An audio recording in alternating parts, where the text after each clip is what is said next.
नमस्कार मित्रों, आप सभी का लॉजिकल सनातन ज्ञान चैनल में स्वागत है। आज हम बात करते हैं ब्रह्म ज्ञान पर। अक्टूबर माह में मैंने अपने ब्लॉग freedhyan.blogspot.com पर एक लेख लिखे थे, अष्टखंडी ब्रह्म ज्ञान। यानी 8 खंडों में हम ब्रह्म ज्ञान की बात करेंगे। उसमें करीबन 30-35 प्रश्नों के माध्यम से संपूर्ण ब्रह्म ज्ञान और ब्रह्म इत्यादि को समेटने का प्रयास किया था। उसमें केवल 7 ही भाग हो पाए और अब समझ नहीं आ रहा आगे क्या लें। लेकिन 8वां भाग में जब कोई अच्छा जानदार प्रश्न करेगा तो शायद वो पूर्ण हो जाएगा। ये मैंने जो लिखा था उसकी कुछ पंक्तियां बताता हूं। मां शक्ति के रूपों को नमन करते हुए, गुरुदेव के चरणों को वंदन करते हुए, आज अश्वनी शुक्ला दशमी दशहरा विक्रम सन 2077 यथा सोमवार 26 अक्टूबर 2020 को अपनी आराध्य सरस्वती देवी गणेश की अनुकंपा, प्रथम शक्तिपात दीक्षा गुरु माँ काली, शरीरी गुरु ब्रह्मलीन सदगुरु स्वामी नित्य तीर्थ जी महाराज व परम पूजनीय ब्रह्मलीन स्वामी शिवम तीर्थ जी महाराज को स्मरण करते हुए ये ब्रह्म ज्ञान प्रश्नोत्तरी का आरंभ करता हूँ। आप नेट पर देख लीजिए, तमाम प्रवचन सुन लीजिए, लेकिन आपको सटीक और संक्षिप्त उत्तर नहीं मिल पाते हैं। मैंने प्रयास किया है कि आपको सटीक उत्तर मिले।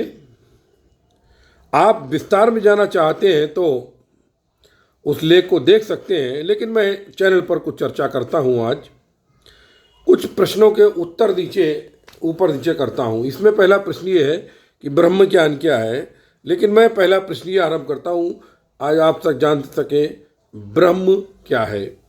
ये चैनल वास्तव में ब्रह्म ज्ञान भाग 1 इस लिंक से वीडियो डाला जाएगा। ब्रह्म क्या है? देखिए, जो सृष्टि को चलाने हेतु, सृष्टि को जन्मने हेतु जो निराकार सुप्त सगुण ऊर्जा है वो ब्रह्म है। निराकार सगुण सुप्त ऊर्जा ही थी पहले, और उसमें जब ईशतहास यानी ओम का नाद हुआ, जिसे बिग बैंग थ्योरी भी कहा गया है साइंस में, तब आइंस्टीन के सूत्र E=mc² से द्रव्यमान बनना जगत में आरंभ हुआ।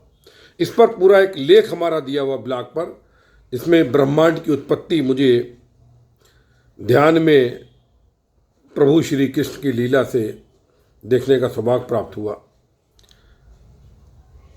उससे फिर धीरे धीरे, अब यहाँ पर प्रश्न ये आता है, लोग कहते हैं निर्गुण निराकार। मैं बिल्कुल नहीं मानता हूँ, I don't agree with this, क्योंकि वो जो ब्रह्म है वो सृष्टि के समस्त गुणों को समेटे हुए है, लेकिन उन गुणों में लिप्त नहीं है, और जब चाहता है जो गुण धारण करके वो कार्य संपन्न करता है। अगर वो निर्गुण है तो आप ये बताइए ईशत हास्य कहां से आया? ओमकार का नाद किसने किया था? अगर कहीं पर सगुण ब्रह्म है वो, तभी उसकी इच्छा हुई सृष्टि को उत्पन्न करने की। उसने, जैसे देवी पुराण में दिया हुआ है, उन्होंने जोरदार हास्य किया, जिसे ईशत हास्य कहते हैं, और जगह पर उसमें ओम दिया हुआ है। जो भी हो, और नासा ने भी सूरज से ओम की आवाज़ रिकॉर्ड कर ली है। तो जो आवाज़ उत्पन्न कर सकता हो वो निर्गुण कैसे हो गया? हाँ, ये सही है, उसका अपना कोई गुण नहीं, लेकिन सृष्टि के सारे गुण उसके साथ हैं, और वास्तव में निर्गुण होना भी ये सगुण होने की निशानी है। अब प्रश्न ये आता है वो ब्रह्म जो है उसकी पहचान क्या है, उसकी खासियत का, उसको कैसे व्याख्या करेंगे। तो इसके लिए गणितीय सूत्रों में हमारे वेदों में बताया गया है, बहुत सुंदर बताया उन्होंने। सबसे पहली बात तो ये है कि आप इस संपूर्ण ब्रह्मांडों से जो ब्रह्म का निर्माण है, जिसे बोलते हैं पूर्ण ब्रह्म, मतलब इस जगत परिमंडल विश्व, मतलब अनेकों ब्रह्मांडों को समेट करके जो शब्द बना वो पूर्ण ब्रह्म कहलाता है। अगर आप पूर्ण ब्रह्म में से पूर्ण ब्रह्म को घटा देते हैं तो भी वो पूर्ण ब्रह्म ही रहता है। ये ब्रह्म की खासियत है। और दूसरी चीज, जिस प्रकार से मकड़ी अपने जाले को बुनती है और वक्त आने पर अपने सभी जाले को अपने अंदर समेट लेती है, उसी प्रकार वो ब्रह्म भी सृष्टि का निर्माण करता है और समय आने पर अपने अंदर वो प्रलय करके उसको समेट लेता है। ये तो संक्षेप में ब्रह्म की बात हुई। अब प्रश्न ये आ गया कि ब्रह्म ज्ञान क्या है। ब्रह्म ज्ञान, आत्मज्ञान, इनमें थोड़ा सा अंतर है। आत्मज्ञान के द्वारा ब्रह्म का अनुभव होता है, और ब्रह्म ज्ञान क्या है इसको वेदों में बताया गया है। ज्ञान योग का अनुभव वो ब्रह्म ज्ञान है। अब आप पहले समझिए ज्ञान क्या है और योग क्या है। ज्ञान और विज्ञान की परिभाषा को भगवान श्री कृष्ण ने भागवत में बहुत स्पष्ट बताया। मैं ढूंढते ढूंढते थक गया, बाद में मुझे 30 पैसे की गीता प्रेस गोरखपुर की एक पत्रिका मिली, चतुश्लोकी की भागवत, जयनंदन गोयनका जी ने संपादित की, 30 पैसे की बहुत पुरानी पत्रिका थी। उसमें से जब मैंने उसका उत्तर देखा तो मेरा वैज्ञानिक मस्तिष्क उससे संतुष्ट हुआ। उन्होंने कहा है जो मेरे सगुण साकार रूप को जानता है, उसका वर्णन करता है, उस पर शोध करता है, वो विज्ञानी है। पर ज्ञानी कौन है?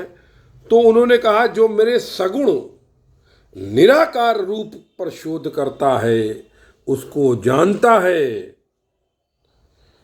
वो ज्ञानी है। तो यहां पर योग का तात्पर्य क्या हुआ? देखिए, योग जो है वेदांत महावाक्य में योग है आत्मा में परमात्मा की एकात्मकता का अनुभव, किताबी ज्ञान नहीं, अनुभव। दूसरे अध्याय भगवत गीता भगवान श्री कृष्ण ने लिखा है, क्लियर लिखा है कि जो व्यक्ति वेदों को रट लेना ही ज्ञान समझता है और स्वर्ग से नीचे कुछ सोचता नहीं है और जगत में कुछ सांसारिक वस्तु प्राप्त करने हेतु ही आराधना करता है, वो निम्न कोटि का कहलाता है। तो योग जो है ये अनुभव है, आत्मा में परमात्मा की एकात्मकता का अनुभव। और मैं यदि अपने शब्दों में कहता हूं, जब आपका द्वैत परिपक्व हो जाता है तो आपका इष्ट आपको अद्वैत का अनुभव जब कराता है तब योग घटित हो जाता है। अब योग की तुलना बहुत ही सुंदर तरीके से वेदों में हमारे वहाँ की गई। उसमें 4 महावाक्य हैं, 5वां सार वाक्य है। जैसा मैंने पहले बताया अपने पिछले संग में कि वेदों पर जब शोध की गई, देखिए वेद जब लिखे गए तो एक ही कर्म था, यज्ञ एक कर्म, बस और कुछ नहीं, और कुछ योग का जिक्र। लेकिन जब उन पर शोध की गई और शोध करके उन पर थीसिस लिखी गई तब उपनिषद बने, और उपनिषद ने इन 4 महावाक्यों को और सुखदेव जी ने 5वां सार वाक्य को एक तरह से खोज करके बताया। उन्होंने क्या बताया, अहम ब्रह्मास्मि, मैं ही ब्रह्म हूं।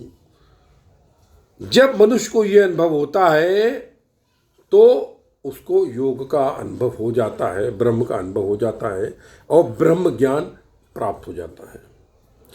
लेकिन यहां पर एक चीज और बताऊं मैं आपको, यह आपको नेट पे नहीं मिलेगा, किसी किताब में भी नहीं लिखा हुआ मिलेगा आसानी से, क्योंकि ईश्वर की लीला से मुझे विज्ञान की पढ़ाई के साथ आध्यात्म में बहुत ही आशीर्वाद और बहुत कृपा मिली है माँ काली की, अपने गुरुदेव की। इसलिए बता रहा हूं मैं आपको, ये अहम ब्रह्मास्मि का अनुभव मेरे हिसाब से साकार भी है, निराकार भी है। क्योंकि जब आप अगर ऋग्वेद पढ़े तो ऋग्वेद में अभ्रक ऋषि की पुत्री पर जब माँ दुर्गा का एक तरह से आवेग था, आशीर्वाद था, तब जब वो अहम ब्रह्मास्मि के भाव में आई थी तो उसने जो स्तुति की थी वो पूरी दुर्गा सप्तशती में दी हुई है। उसमें कहा है, और यही इसी तरह की नॉर्मली यही स्तुति मनुष्य के मुंह से निकलती है, मैं ही विष्णु हूं, मैं ही शिव हूं, मैं ही काली हूं, मैं ही दुर्गा हूं, इत्यादि इत्यादि। ये क्या है? ये साकार है।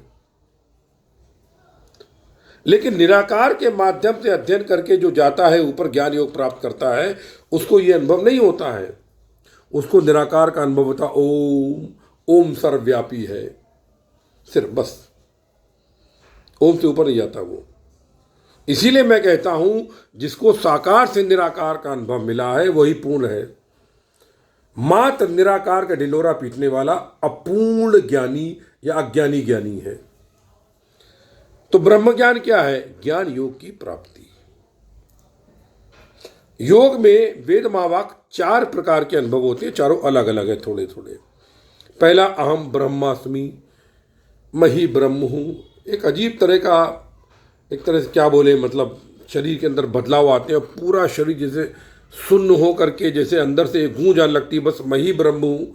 और हाथ में चक्र, सुदर्शन, ये सब जैसे आ जाते हैं, और ऐसा लगता है कि क्रोध में आकर किसी पे अगर फेंक दूं तो उसके निश्चित रूप से मृत्यु हो जाए, हो सकता हो भी जाए।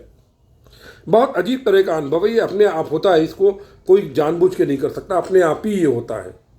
और गुरु महाराज की लीला से मुझे 2 बार हो चुका है। दूसरा होता, अयम आत्मा ब्रह्म, यानी मेरी आत्मा ही ब्रह्म है। इसमें क्या होता है, एक बार मैं आश्रम में बैठ करके गुरु पूर्णिमा वाले दिन ध्यान लगा रहा था, तो मैंने सोचा, माँ काली, आपने मुझे एक ही बार दर्शन दिया है और मेरी गुरु बन के चली गई, दीक्षा देख चली गई, अब दोबारा आप मुझे क्यों नहीं दिखती हो? उस तरीके से जैसे पहले आपने आके साक्षात बात की और दर्शन दिए, वैसे दूसरे दर्शन क्यों नहीं देती हो आप? तो अंदर से आवाज़ आई जैसे कि, मूर्ख, मैं तेरे साथ हूँ, क्या तू मुझे अपने से अलग करना चाहता है? मैं तेरी आत्मा में ही निवास कर रही हूँ। तो शायद इसी तरह का अयम आत्मा ब्रह्म अनुभव होता हो। तीसरा होता है तत्त्वमसि, यानी जो तू मुझे दिख रहा है जगत में वो तू ही तू है, लेकिन मेरे बाहर जो दिख रहा है मुझे साकार में, वो सब तू ही तू है। चौथा होता है प्रज्ञानमसि, प्रज्ञानम ब्रह्म। प्रज्ञान और बुद्धि, प्रज्ञा में जो भी आता है, देखिए बुद्धि और प्रज्ञा में अंतर है। बुद्धि जगत से लेकर एक जगत में दे दी जाती है और प्रज्ञा अंदर से बाहर निकलती है। तो वो प्रज्ञान वो तू है, लेकिन इन सबका जो परमपिता वाक्य है, जिसको सुखदेव जी ने दिया, सर्व खल्विदम ब्रह्म, यानी जो कुछ भी जगत में है, जिसको मैंने संस्कृत में संक्षेप करने का प्रयास किया, सर्वत्र ब्रह्म, सर्वस्व ब्रह्म। वो जो फीलिंग होती है, तब मनुष्य आदि गुरु शंकराचार्य का जो निर्वाण षटक में, मैं अगले अंक में चर्चा करूंगा इसके ऊपर, बहुत शक्तिशाली स्रोत है वो, उसका अनुभव करता है, तब वो वही गाता है जो आदि गुरु शंकराचार्य ने गाया। मनोबुद्धि अहंकार चित्तानि नाहम, पूरा है, मतलब अगले अंग में पढ़ूंगा, क्योंकि अभी समय एक क्लिप में इतना नहीं होता है। तो ये होता है ब्रह्म और ब्रह्म ज्ञान।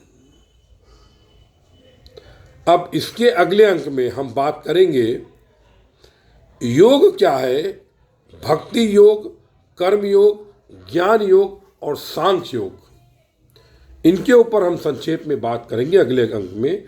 तब तक में आप सभी को मेरा नमस्कार, बहुत बहुत प्रणाम कि आपने धैर्य से क्लिप सुनी।